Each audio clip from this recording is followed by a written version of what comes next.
Mbolo à tous, si vous êtes parents, il y a de grandes chances que vous ayez déjà utilisé un écran pour survivre.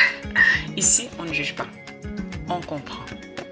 Bienvenue dans Madame K, déconnecte et reconnecte, le rendez-vous des parents parfaitement imparfaits qui souhaitent se reconnecter à l'essentiel. Je suis Madame K, éducatrice et praticienne en neurosciences appliquées, entre deux rires et quelques vérités qui piquent, parce qu'on va se parler franchement entre parents, parce que oui, je suis aussi une maman. On va vulgariser les neurosciences, on va décoder les comportements pour sortir de la parentalité réactive et embrasser la parentalité que nous méritons tous. Oh là là, bienvenue. Aujourd'hui, je vous ai préparé un épisode très spécial destiné au couple. Soyez concentrés durant les 10 prochaines minutes et on y va. Alors, imaginez la scène. Il est 21h30, le calme est revenu dans la maison. Vous êtes allongés l'un à côté de l'autre dans le lit. Le silence est total dans la pièce, à un détail près. Dans le noir, il y a cette lueur bleue, rasante, qui éclaire la moitié de votre visage. Et à quelques centimètres de vous, une autre lueur bleue éclaire le sien. Vos corps se touchent, presque, sous la couette. La chaleur de l'autre est là. Et pourtant, vous êtes à des milliers de kilomètres l'un de l'autre. Chacun est dans son monde. Chacun fait défiler des images, des vidéos, des notifications d'inconnus. On croit être ensemble parce qu'on partage le même mètre carré. Et dans les faits, la pièce est habitée par une présence invisible. Un troisième passager qui a pris toute la place. Un rectangle de verre de 15 cm. Bienvenue dans ce nouvel épisode de Madame K, déconnecte et reconnecte. Aujourd'hui, nous allons parler d'un intrus, pas une personne en chair et en os, pas une maîtresse ou un amant, non. Un intrus beaucoup plus vicieux parce qu'il s'est installé chez vous avec votre accord. Et aujourd'hui, il est en train d'éteindre à petit feu la connexion émotionnelle de votre couple. En psychologie, ce comportement porte un nom un peu étrange, le phubbing. C'est la fusion entre phone, téléphone et snobbing, ignorer. C'est l'art d'ignorer la personne en face de vous pour regarder votre écran. Sur le papier, ça allait à nous deux. On se dit, c'est bon, je regarde juste une notification. Je regarde, je réponds à un message pro. Je regarde juste une courte vidéo. Mais ce que le téléphone nous vole au quotidien, ce ne sont pas juste des minutes. Ce qu'il nous vole, ce sont des détails. Et le couple, le vrai, ne vit que de détails. Quand vos yeux sont rivés vers le bas, qu'est-ce que vous ne voyez plus? Vous ne voyez plus ce petit soupir discret que votre partenaire pousse en rentrant du travail. Ce soupir qui veut dire j'ai passé une journée lourde. J'aurais besoin d'un câlin. Vous ne voyez plus la façon dont ses yeux s'allument quand il ou elle vous raconte une anecdote. Vous ne voyez plus l'hésitation dans sa voix, la fatigue sous ses yeux ou ce petit geste machinal qui montre qu'il ou elle a besoin d'attention. Au lieu de croiser son regard, vous regardez le sommet de son crâne. Et à chaque fois que votre partenaire vous parle et que vous répondez par un « oui, oui, chérie », machinal, sans lever les yeux de l'écran, vous lui envoyez le signal invisible mais dévastateur. Votre cerveau n'en a pas conscience, mais le sien le reçoit fort et clair. Ce qui se passe sur cet écran est beaucoup plus important, plus captivant, plus digne de mon attention que toi. Voilà le message que vous lui envoyez. Ce n'est pas une grande scène de ménage, ce n'est pas un éclat de voix, c'est une micro-blessure. Et répétez 5 fois, 10 fois, 20 fois par jour. Cette micro-blessure devient crevasse. Le plus grand piège dans tout ça, c'est la mémoire. On s'assoit sur le canapé et on se dit, mais enfin on s'aime. On a 5 ans, 10 ans, 15 ans d'histoire ensemble.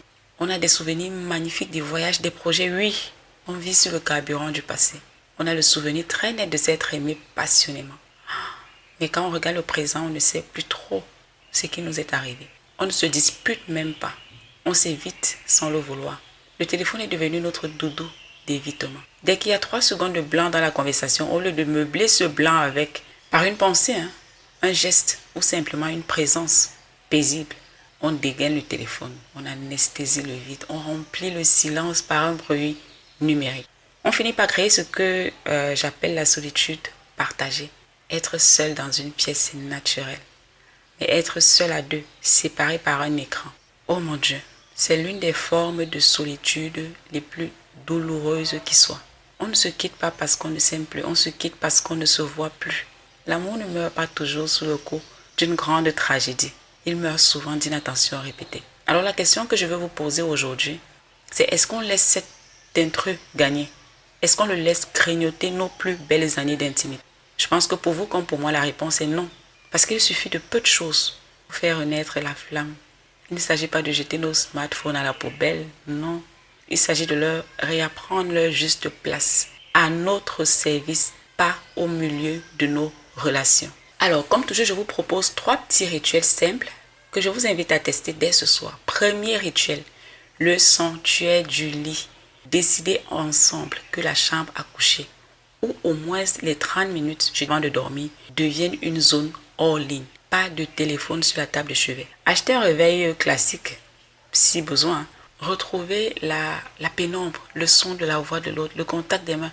Apprenez à vous endormir en vous regardant, pas en scrollant. Le deuxième rituel que je vous propose, c'est la règle du regard de 60 secondes. Quand vous vous retrouvez le soir après votre journée, posez tout. Regardez votre partenaire dans les yeux pendant 1 minute entière, sans parler, juste en souriant s'il le faut. Le regard est le premier canal de la connexion émotionnelle. Réhabituez votre cerveau à lire le visage de l'autre.